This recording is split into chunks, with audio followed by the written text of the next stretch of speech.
Alright dude, what's up? My name is Ethan. We're gonna be talking about my favorite sound in music. I think it's pretty nuanced. I don't have any formal education in music theory or anything, but I have been making music my entire life. You can check out my music. And one of my favorite aspects of music is this sound that sounds like desperation, right? It's kind of hard to articulate, but it's the music that makes you feel like that moment in a movie when like the protagonist, like the hero, overcomes something difficult.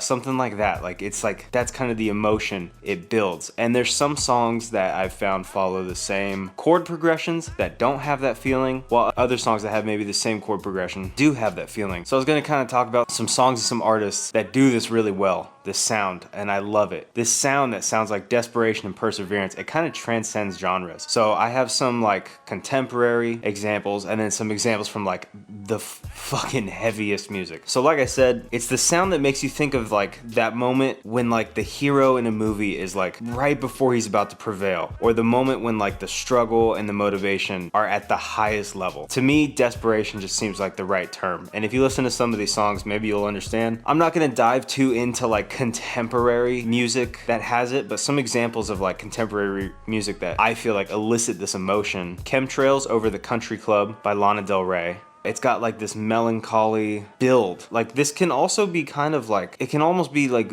tension and release, but it's ultimately like the building up of the tension in a certain way that makes it seem very like, you know, like you're fighting for your life, like that type of sound. Yeah, Chemtrails Over the Country Club, My Tears Are Becoming the Sea by M83, and Climbing the Walls by Radiohead. This can kind of all be interpreted of building tension and release, but not all tension sounds like desperation. For example, sticking with Radiohead, they excel in like slow burn tension building and making songs build into this wall of sound when they start off very quiet and simple. Like Karma Police, No Surprises, Reckoner, they're all songs that like I love from Radiohead. They build up to this like a massive amount of feeling and emotion. It has all that tension, but it doesn't have that desperation sound that I'm talking about. Going way back, and again, we're gonna get to like the heavier music and all that, of course. Going back, I think you can like most easily hear this and easily identify it in like some classical music. If I butcher these classical composers, please don't fucking flame the shit out of me in the comments. Tchaikovsky,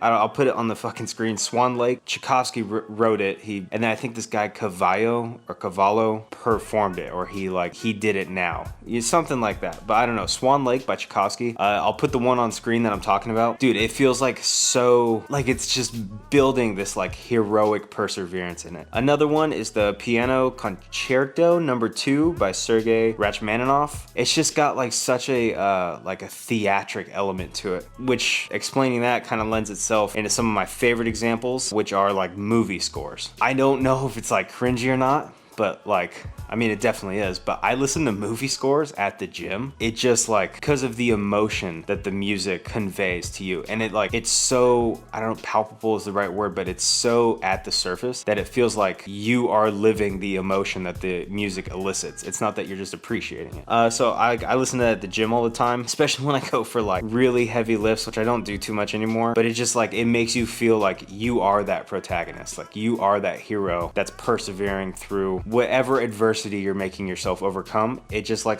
that emotion that the music elicits allows you to get that extra 5% out. So one example of this, my girlfriend's dad actually showed me, Panoramic by Atticus Ross. It's like the main song from the Book of Eli. This one is like kind of a different one than the rest of the ones on this list. It builds its tension and feeling from these like droning sounds. It's like this droning synth that's real like atmospheric and ambient. Yeah, it doesn't really use too much percussion or anything, or like it doesn't even necessarily increase in tempo. It doesn't add more things as the song goes on. Like we're gonna talk about Hans Zimmer in a second. He does that a lot. So I thought that was an interesting one. One that I've been fucking obsessed with, dude, is the Oppenheimer score by Ludwig Göransson.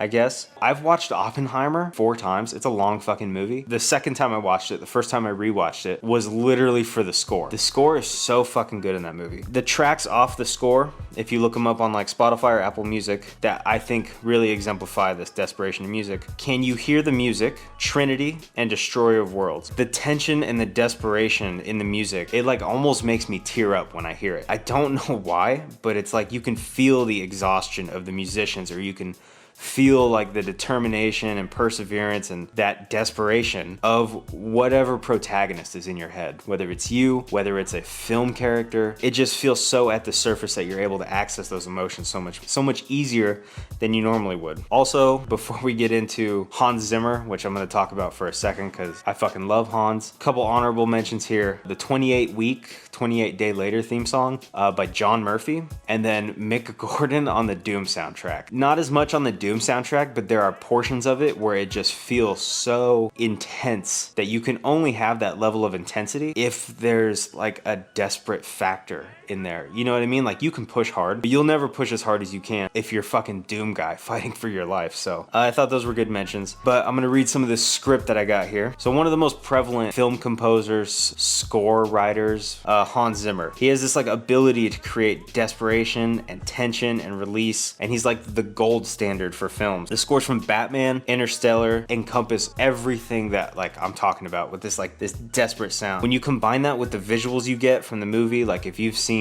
Batman and he's trying to escape the prison, Hans Zimmer made that song. It's called Why Do We Fall? It's gonna be hard for you to listen to that song without thinking of that moment in the film, but for me personally, I don't need to watch that moment. Like, I can think about, you know, maybe my own stuff, or like literally, dude, if I'm just picking up some fucking weight at the gym, I'm imagining myself with the extra sense of determination that music is installing in me. Another good one is in Interstellar when they land on, can't remember his name, but it's the planet with all the waves, the rogue waves that happen like every 45 minutes when they're rushing to get out of there, and it's like the time is ticking down. The song's called Mountains, if you look it up. Hans Zimmer, Mountains. It's a really good one of like this buildup of intense tension, and then there's these like waves of like release, and it's hard to not picture like fucking Matthew McConaughey trying to get off that fucking planet with what's her face. Again, another honorable mention, we won't go into too much, is Worm Ride from Dune 2. The Dune 2 isn't like my favorite of his works, but Worm Ride is fucking sick. It's easy to think how with this being classical music and movie scores that this desperation and persevering sound is like drenched in musical theory, but Hans Zimmer, like no doubt he has crazy understanding of music and musical theory, but at the same time he has no formal education. That doesn't mean he couldn't have learned about it in his own time, which I'm sure he has. Probably knows more than 90% of people, but he has no degree in music. He has no degree in composition. Hans Zimmer did a Reddit AMA, and when someone asked him what his formal training in music was, he said, "My formal training was 2 weeks of piano lessons. I was thrown out of 8 schools, but I joined a band.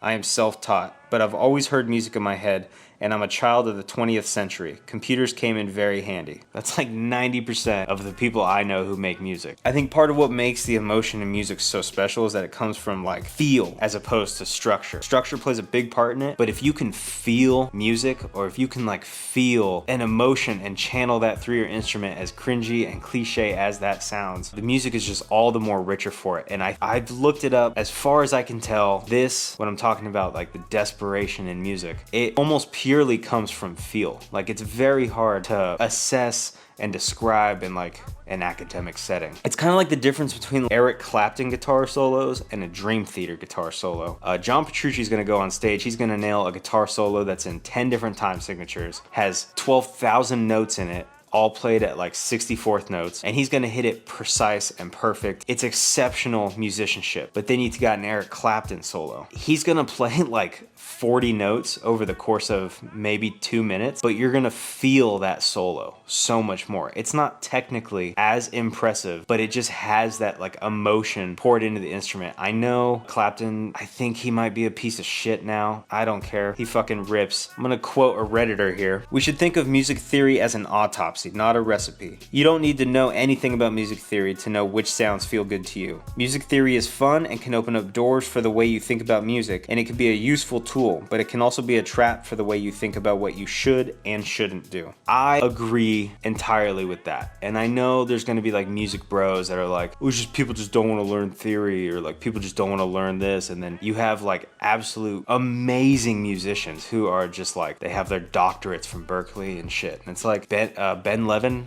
he's like one of Adam Neely's boys, is like such a good guitarist. He's one of the most creative dudes in the world. He creates things that are so outside the box. So it's not that studying music theory is bad or it can't lead to this feeling in music. Everybody's different. My point in saying all this is that for this sound that is my favorite sound in any music that transcends genres, it's not something that you need schooling to produce. Getting onto some heavier music, starting off with a fucking banger, Dillinger Escape Plan. They do this so exceptionally well in Farewell Mona Lisa and One of Us is the Killer. They use this like chaos and abnormal rhythmic patterns to draw in like a huge amount of tension, and it's bouncing off these like almost lullaby parts. The juxtaposition of those two doesn't sound forced or unnatural, but rather it lends itself to like a narrative of the song. And from the listener's position, it builds an immense amount of tension to lead ultimately to the release of the song, which captures that like desperate sound, that desperate energy. If you listen to like Farewell Mona Lisa, it's also the repetition of the vocals that like makes it sound like someone is like just fucking fighting for their life. In that same realm as Dillinger Escape Plan, there's a band called Greyhaven, and they have a song called Sweet Machine. The subject matter of the lyrics also helps add to that like desperate sound, and they layer the vocals where it's like screams and clean singing, and it's just super satisfying. It sounds very just, I can't stop saying it enough, but just desperate. There's other artists who produce songs that just sound like super raw, where like the singer will like, you'll hear them take their breaths, or they let out screams that are like not technically correct. So like maybe they're not using their diaphragm, they're just screaming. I mean, this isn't in my script, but like Korn has a song where he talks about some pretty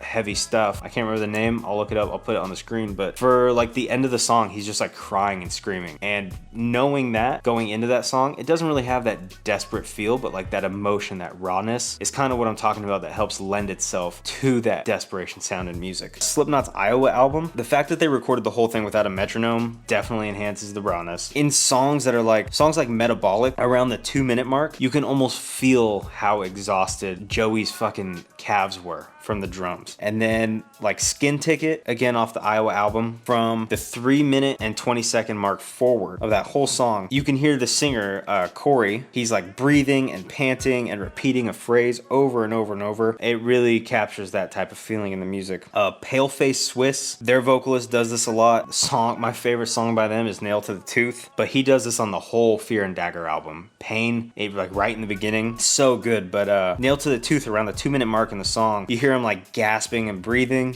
and then he goes into like this almost like fast rapping style of screaming into this breakdown. When he starts screaming into the breakdown, he's saying nail to the fucking tooth, but he's falling off rhythm because he's just like screaming it with like zero regard for the rhythm, tastefully disregarding the rhythm. Yeah, it just makes it so heavy because you can hear him breathing between, and that creates, with the heavy music, it's less of like a theatrical desperation as in like the movie scores, and kind of Dillinger Escape Plan is a little more theatrical with it. This one is just like heavy desperation, you know what I mean? Honorable mention here, Luxury Let Down by this band called Conform. Again, a lot less theatrical, but they play in like, I don't know, what is it? There's a comment on the video. It's like drop Z. They play in like drop Z, and they're bouncing between like clean singing, screaming. They have 808s in there, and they have a vocal part. Again, it's Luxury Let Down by Conform. They have a vocal part. It's at like 2 minutes and 47 seconds. Just go check it out. It's like one of my favorite vocal moments in any song. It's like that intentionally bad shit I was saying. On the more ambiguous side of things, some bands create this sound and it can be hard to pinpoint what makes it. Also heavier bands, but songs like Juno by Tesseract and Control-Alt-Delete by Elitist, they leave so much room for the song to breathe in the mix. Like the song is not crowded, it's very airy, and it's like the melodies feel like they're floating. Floating might be the wrong word. The melodies feel like they're just like encompassing so much space, but they have so much room in them. And then like, I think in Juno for sure, they, you know, you usually have like 4 bars or 4 measures or whatever, like 4 clicks in a bar. They extend like the last one to like 6 or like 5, something like that. So it just gives it this like huge amount of fucking like this song is just like floating above you, but the rhythm and the melody of the notes with that kind of give it this like that desperate sound. And there's like this like reverbed to hell synth in the background. And then also in Juno and in Control-Alt-Delete. I think in Control-Alt-Delete, it's like a tremolo guitar picking, but it's like reverbed in the background. And then in Juno by Tesseract, it's like this like in the background, not cymbal, but like a synth. It just adds to that. There's so many examples of this in every genre. If you guys know any, please drop it in the comments, dude. This is I'm not kidding when I say this is my favorite sound in music. I've tried to recreate it in some of my songs, like Nature of You, FC, and Halfway Down. It's the best that I've been able to represent this sound. It bounces off the monologue poem from BoJack Horseman, Halfway Down. It's fucking, I think it's pretty sick. If you guys listen to it, let me know what you think. If you guys have any other examples, please, dude, please drop them in the comments. Let me know. Or if I'm fucking dumb as hell and this actually has a name, it's like, oh, the Mixolydian 7th diminished scale. Drop that in the comments too. Let me know. But I couldn't find anything about it. Hopefully you guys understand what I'm trying to say. It's just so cool the way that like that much emotion can be transferred via audio. Like I said, dude, sometimes I hear some songs and when they have that feeling, it like makes me tear up for no reason. Like I'll be like, we'll be in the car and I'll play fucking, I don't know, some song. It's usually the movie scores for some reason. Even if I'm not thinking about the movie, that sound, man, just really hits me somewhere in here. Let me know what you guys thought. This is kind of like a different sort of video, more about a concept in music. There's other nuanced things in music. I definitely intend to make content about. I'm making a video right now on like MySpace era deathcore / music. Dude, it's some throwback shit. Like We Came With Broken Teeth, Preschool Tea Party Massacre, was it Bubblegum Octopus, We Are The End, shit like that. So I'm stoked for that one. That one's gonna be sick. Thank you guys so much for watching. Let me know, for real, let me know what you thought about this. If you fucking hate it, you're not gonna hurt my feelings. So just let me know what you guys thought about this. I respond to every comment. I love talking about music.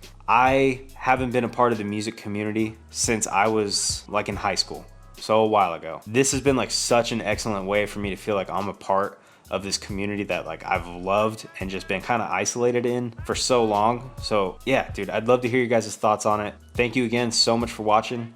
I will see you guys in the next video. Oh shit, be sure to like, subscribe, comment if you feel like it, no pressure. I'll see you guys in the next video. Bye.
Ain't got so